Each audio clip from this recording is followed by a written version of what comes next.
अस्सलाम वालेकुम। तोते पालने वाले बहुत से दोस्त अक्सर एक परेशानी का जिक्र करते हैं कि उनके परिंदे अंडे तो दे रहे हैं लेकिन उनमें से बच्चे नहीं निकल रहे हैं। अब ये मसला है तो बहुत आम, लेकिन अच्छी बात यह है कि इसकी वजूहात को समझा जा सकता है। तो चलिए आज इस मसले की जड़ तक पहुंचने की कोशिश करते हैं। ये बात बहुत से शौकीन लोगों के दिल की आवाज है। सोचे जरा, महीनों की मेहनत, इंतजार और फिर नतीजा सिफर। ये देखना वाकई बहुत मायूसकुन होता है, लेकिन हिम्मत नहीं हारनी, क्योंकि इस मसले का हल मौजूद है और इस सफर में कोई अकेला नहीं है। तो फिर सबसे बड़ा सवाल यही है कि आखिर वजह क्या है। इस गुफ्तगू में हम एक एक करके इन तमाम मुमकिना वजूहात को देखेंगे जिनकी वजह से अंडे खाली रह जाते हैं। इसे यूं समझें कि ये एक किस्म की चेकलिस्ट है जिससे अपने परिंदों के मसले को पहचानने में मदद मिलेगी। चलें अपनी तहकीक का आगाज करते हैं सबसे पहली और सबसे अहम चीज से, और वो है खुराक यानी ग़िज़ाई वजूहात। यकीन करें, अक्सर ब्रीडिंग में कामयाबी का सारा राज इसी बात में छुपा होता है कि परिंदे खा क्या रहे हैं। इसको ऐसे समझें कि एक मजबूत इमारत कमज़ोर बुनियादों पर खड़ी नहीं हो सकती। परिंदों के लिए वो बुनियाद उनकी खुराक है। अगर खुराक ही मुकम्मल और मुतवाज़िन नहीं है तो उनका जिस्म ब्रीडिंग के लिए कभी तैयार ही नहीं हो पाएगा। अच्छा, अब ज़रा देखते हैं कि ये चीज़ें आखिर इतनी ज़रूरी क्यों हैं। देखें, कैल्शियम की कमी होगी ना तो अंडे का खोल बिल्कुल कागज़ जैसा पतला हो जाएगा। और विटामिन ई, इसे तो फर्टिलिटी विटामिन भी कहते हैं, यानी इसके बगैर तो ब्रीडिंग का सोचना भी मुश्किल है। फिर आते हैं प्रोटीन और दूसरे मिनरल्स। ये समझें कि ये वो ईंटें हैं जिनसे बच्चे की पूरी इमारत बननी है। इनमें से एक भी ईंट कम हो गई तो पूरा काम रुक जाएगा। ठीक है, तो खुराक के बाद अब आते हैं दूसरे अहम फैक्टर की तरफ, और वो है परिंदों का माहौल, उनके रहने की जगह। कई बार ऐसा होता है कि खुराक तो बेहतरीन होती है लेकिन माहौल का तनाव ब्रीडिंग में सबसे बड़ी रुकावट बन जाता है। ये सवाल खुद से पूछना बहुत ज़रूरी है। क्या परिंदे अपने पिंजरे में खुद को वाकई महफूज और पुरसकून महसूस करते हैं? जंगल में भी परिंदे उसी वक्त नस्ल बढ़ाते हैं जब उन्हें कोई खतरा महसूस ना हो। कैद में भी उनकी ये आदत नहीं बदलती।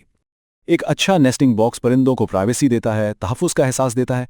वो इसे अपना ज़ाती घर समझते हैं। लेकिन अगर बॉक्स खुला है, बहुत रोशन है या उसका साइज़ ठीक नहीं, तो उन्हें हर वक्त यही लगेगा कि वो सबकी नज़रों में है। इस तनाव में वो कभी भी ब्रीड नहीं करेंगे।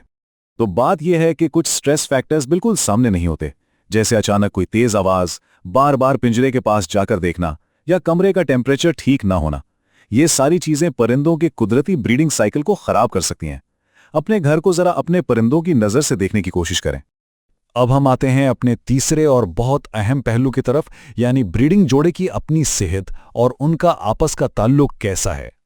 ये बहुत बहुत अहम बात है। परिंदे का जिस्म ब्रीडिंग को एक लग्जरी समझता है, जरूरत नहीं।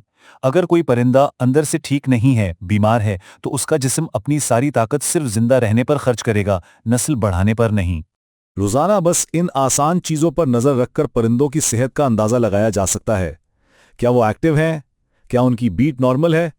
इन छोटी छोटी बातों को नोट करना किसी बड़े मसले को शुरू में ही पकड़ने में मदद देता है। और ये वो सवाल है जिसे अक्सर लोग बिल्कुल भूल जाते हैं। क्या तोतों का जोड़ा वाकई एक दूसरे के साथ खुश है? हम अक्सर ये सोचते हैं कि बस नर और मादा को एक पिंजरे में डाल दिया तो वो जोड़ा बन गया, लेकिन जनाब ऐसा हमेशा नहीं होता। कामयाब ब्रीडिंग के लिए उनके दरमियान एक मजबूत बॉन्ड होना बेहद जरूरी है। दो परिंदों को एक साथ पिंजरे में तो रखा जा सकता है, लेकिन उनके बीच का ताल्लुक जबरदस्ती नहीं बनवाया जा सकता। अगर जोड़े की आपस में बनती ही नहीं तो वो या तो मीटिंग ही नहीं करेंगे, और अगर कर भी लें तो फिर अंडों और बच्चों की ठीक से देखभाल नहीं करेंगे। तो हमने काफी चीजों पर बात कर ली है। आइए अब इन सारी बातों को समेटते हैं और एक ऐसी आसान सी चेकलिस्ट बनाते हैं जिसे फौरन इस्तेमाल किया जा सके। ये चेकलिस्ट एक बहुत कारआमद टूल है। ये उन तमाम चीजों का खुलासा है जिन पर हमने अभी बात की। एक एक करके इन सवालों को देखें और आप खुद अपने सेटअप में मौजूद मसले की तह तक पहुंच सकते हैं। एक बात हमेशा याद रखें, इस मसले को हल करने की चाबी आपके अपने पास है। अपने परिंदों पर तवज्जो देकर, उनके रवैये को समझकर और उनकी ज़रूरतों को पूरा करके कामयाबी के इम्कानात को बहुत ज़्यादा बढ़ाया जा सकता है। तो ये गुफ्तगू यहाँ ख़त्म होती है। अब अमल करने का वक्त है। आज अपने परिंदों में वो पहली कौन सी चीज़ है जिसका आप मुशाहिदा करेंगे? क्या वो उनकी खुराक होगी, उनका माहौल या उनका आपस का रिश्ता? जवाब आपके पास है।